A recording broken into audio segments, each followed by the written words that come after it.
তবে কি বিশ্বকাপ জয়ের আরো একটা আলামত পেয়ে গেল আর্জেন্টিনা ফুটবল দল। টানা দ্বিতীয়বারের মতো বিশ্ব চ্যাম্পিয়ন হতে যাচ্ছে আলবিসেলেস্তারা। টুর্নামেন্টের মাঝপথে অবশ্য এমন হিসেব নিকেশই মিলে যাচ্ছে পুরোপুরি ভাবে। অতীতের পরিসংখ্যান আরো একবার কথা বললে সেটা সত্যি হতে চলেছে আমেরিকার মাটিতে। আর্জেন্টিনার বিশ্বকাপ জয়ের সে আলামত নিয়ে বিস্তারিত এই রিপোর্টে।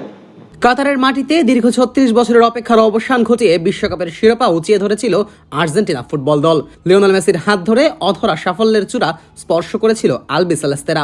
সেই রেশ এখনো প্রতিটি আর্জেন্টাইন সমর্থকদের মনে তরতাজা। তবে কেমন হয় যদি আরো একবার অর্থাৎ টানা 2 বার বিশ্বকাপের শিরোপা জয়ী দল হিসেবে নিজেদের প্রতিষ্ঠিত করে লিওনেল মেসিরা?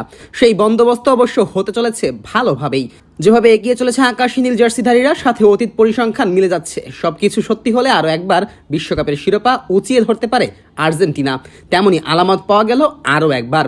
চলমান আসরে অন্যতম ফেভারিট দল হিসেবে অংশ নিয়েছিল মেসি বাহিনী। তাদের পারফরমেন্স তো এখন অব্দি সবার সেরা। গ্রুপ পর্বের 3 ম্যাচে শতভাগ জয় নিয়ে এসেছে রাউন্ড অফ 32-তে। এখন সামনে সহজ প্রতিপক্ষ কেপ ভার্দে।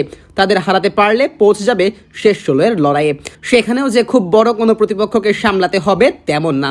সব মিলিয়ে টুর্নামেন্টে কোয়ার্টার ফাইনাল পর্যন্ত আর্জেন্টিনার রাস্তা অনেকটাই ক্লিয়ার। মাঠের পারফরমেন্সের যখন এই অবস্থা, মাঠের বাইরের পরিসংখ্যানও বলছে সবকিছু মেসিদের মন মতো হচ্ছে।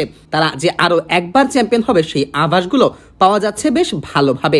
আর্জেন্টিনা এবার বিশ্বকাপের শুরুতে ছিল ফিফার ওয়ার্ল্ড র্যাঙ্কিং এ 1 নাম্বার। ইতিহাস বলছে ফিফার র্যাঙ্কিং এ 1 নাম্বারে থাকা দল কখনোই চ্যাম্পিয়ন হতে পারে না। তাই খানিকটা চাপেই ছিল আলবিসেলেস্তারা। এখন অবশ্য চিন্তা নেই, আপাতত এদিক থেকে নির্ভর আর্জেন্টিনা। তাদের সেই কাকতালীয় ইতিহাসের সঙ্গী হয়েছে ফ্রান্স ফুটবল দল।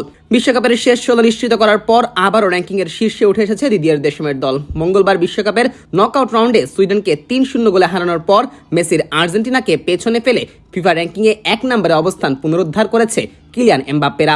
2 বারের বিশ্ব চ্যাম্পিয়ন ফ্রান্স এই জয়ে ফিফার রেটিং পদ্ধতিতে 9.4 পয়েন্ট অর্জন করে মোট 1916.24 পয়েন্টে পৌঁছেছে।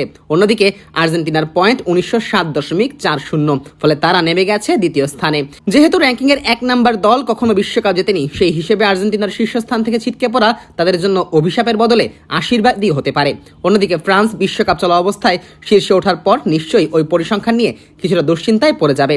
ইতিহাস অবশ্য কখনো কখনো সত্যি হয়, আবার একইভাবে বদলেও যেতে পারে। কারণ শেষে মাঠের খেলাই আসল পরিসংখ্যান তৈরি করে এবং নতুন নতুন পার্থক্য গড়ে দেয়। তবে র্যাঙ্কিং এর শীর্ষে থাকা অদৃশ্য চাপ এবং পূর্ব হিসেব থেকে আপাতত রেহাই পেল মেসিরা। তাছাড়া এখন পর্যন্ত তারা যেভাবে এগিয়ে চলেছে, বলা যায় সামনে বিশ্বকাপ জয় তাদের জন্য অসম্ভব কিছু না। টুর্নামেন্টে এখন অবধি ঠিক সেরাদের মতোই পারফরমেন্স করে চলেছে মেসিরা। এখন প্রয়োজন গ্রুপ পর্বের সেই ধারাবাহিকতা নকআউট পর্যন্ত ধরে